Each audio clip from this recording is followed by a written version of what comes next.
Alors, pourquoi avoir mis un Cybertruck? Pour un article qui traite du PDG de Lucid, du coup. Peut-être qu'il parle de Tesla, remarque. Peter Rawlinson, PDG de Lucid, ancien directeur d'ingénierie chez Tesla, a déclaré que la plupart des VE proposés aux États-Unis étaient franchement nuls. Bon, alors lui, toujours plus. Hein. Selon lui, ça pourrait expliquer pourquoi les Américains mettent un certain temps à passer électrique. Bah et alors, ils achètent pas pour autant tes voitures, Peter, hein, qui sont peut-être moins nuls que les autres, selon toi? La bonne blague. Peter Rawlinson a de longtemps travaillé aux côtés de Musk chez Tesla. En 2016, il a décidé de quitter l'entreprise pour participer à la création de Lucid Motors. Il a ensuite pris les rênes de l'entreprise en 2019. Avec une gamme extrêmement restreinte, Lucid n'arrive toujours pas décoller. Ils sont sauvés par Arabie Saoudite, on précise. Hein. Rawlinson a bien tranché sur l'état actuel de l'offre en matière de VE aux États-Unis.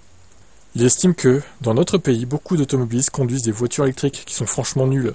Je le sais parce que je conduis tous les véhicules de la concurrence. Tous les véhicules, carrément. Il a conduit tous les VE de la création, quoi. Mais quel mythomane. C'est incroyable de mentir comme ça. Il est vrai que l'offre est légèrement différente. Entre les US et l'Europe, Ford et General Motors ont mis un certain temps à développer leur propre modèle électrique. D'autre part, les mesures de protectionnisme empêchent les fabricants chinois de s'implanter. Globalement, on constate que les Américains disposent plutôt de grands modèles. F-150 Lightning, Rivian RMT, Tesla Cybertruck, GMC Hummer EV, etc.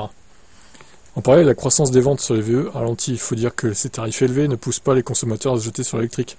Le prix moyen d'un véhicule à batterie neuf aux États-Unis est de 56 000 $ contre 45 000 €. Donc 53 000 € contre 45 000 pour une thermique. Le marché manque de modèles électriques abordables. Il y avait les Chevrolet Bolt là, qui ont l'air abordables là-bas, elles sont bien je trouve, qui étaient importés en Opel Ampera à l'époque, mais bon ça n'a pas duré très longtemps en Europe. Pour le coup c'était surtout en Suisse je crois. Un défi que les constructeurs chinois ont réussi à relever, BYD, Xiaomi, Leapmotor, etc.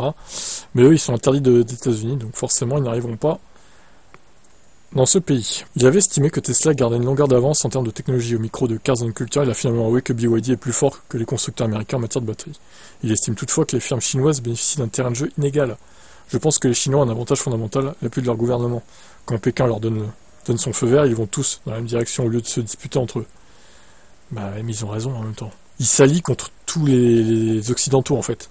Et c'est ce que les Européens devraient faire, en vrai, pour contrer ça. Mais non, ils ont tous leur propre ego là. Ils veulent tous la jouer perso, on va dire, faire à leur propre sauce, et évidemment, ça ne marche pas comme ça. Les Chinois ont tout compris, en fait. Peter Rawlinson ajoute qu'ils sont encore en retard en ce qui concerne la technologie de base du groupe moteur-propulseur des VE, mais il ne faut pas les sous-estimer. C'est vrai qu'ils consomment un peu plus leur VE, globalement. C'est un peu moins efficient, mais bon. Moi, je pense que le manque d'efficience, c'est aussi parce que leur frein moteur est globalement moins élevé que les Coréens ou les Européens ou les Américains, quoi. Et de ce point de vue-là, oui, ça fait automatiquement monter la conso. On rappelle que le frein moteur, hein, la régène, c'est un tiers de la conso quand même, hein, globalement. Je l'ai vu avec le Niro sur mon gros trajet. Hein. C'était précisé dans l'appli, hein, ce qui avait été régénéré, quoi. C'est énorme, un tiers de la conso globale. Bon, bref. De toute façon, Lucid Motors, ça décollera jamais, ça restera une marque de niche. Hein. Et à moins qu'ils sortent un jour une Lucid abordable à 40 000 $, mais ça m'étonnerait. Hein. On en est loin. Hein.